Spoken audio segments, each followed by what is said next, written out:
There was once a man named Chen who lived in a small village by a vast, tranquil lake. Chen was known throughout the village for his quick temper.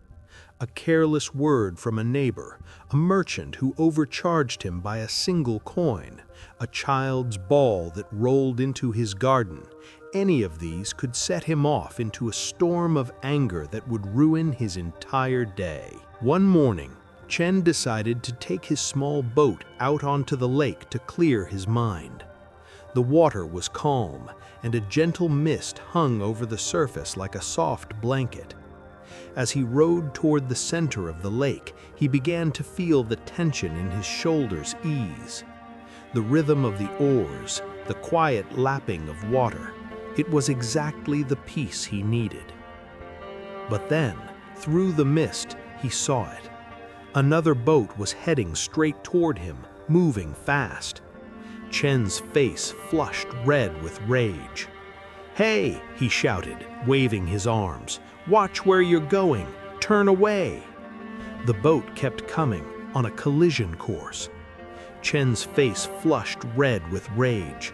"Are you blind? Move your boat!" Still, the boat came closer. At the last moment, Chen had to push off with his oar to avoid the collision.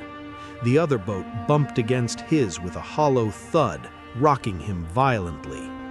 Chen exploded. "You absolute fool! What's wrong with you? Do you have any idea how to steer a boat?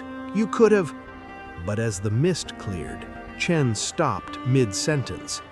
The boat was empty. There was no one steering it.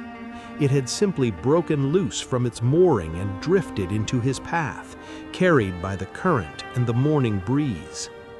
Chen sat in stunned silence, his anger evaporating like the mist around him.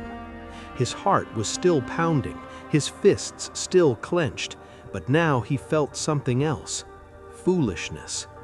He had worked himself into a fury over an empty boat, a boat that had no intention, no malice, no awareness of him at all. In that moment, a profound realization washed over him.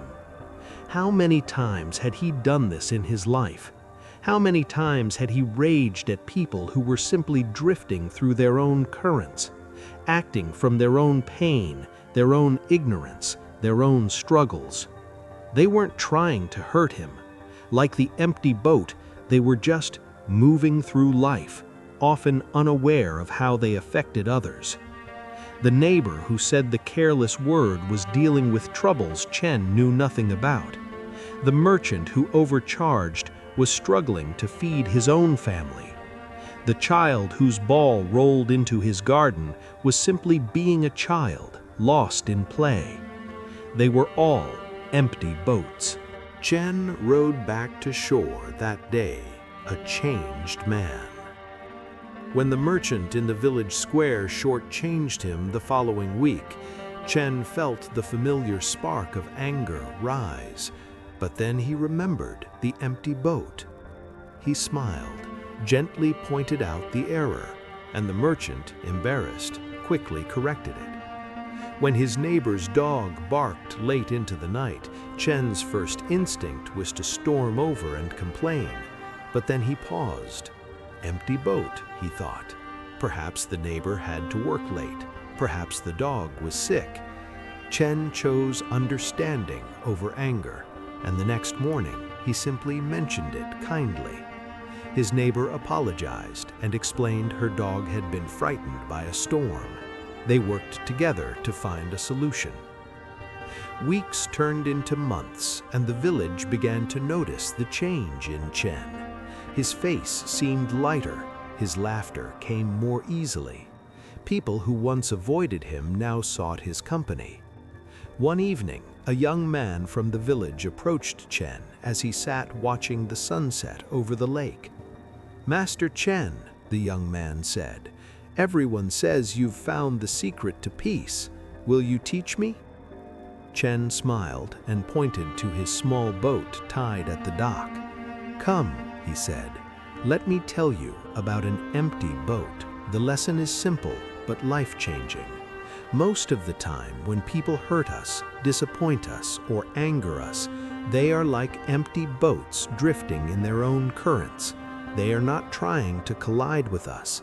They are moving through their own storms, their own ignorance, their own pain. When you remember that the boat is empty, that people's actions usually have nothing to do with you, anger loses its grip.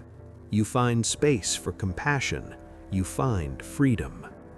The next time someone cuts you off in traffic, speaks harshly, or lets you down, ask yourself, am I getting angry at an empty boat? And in that question, you'll find your peace.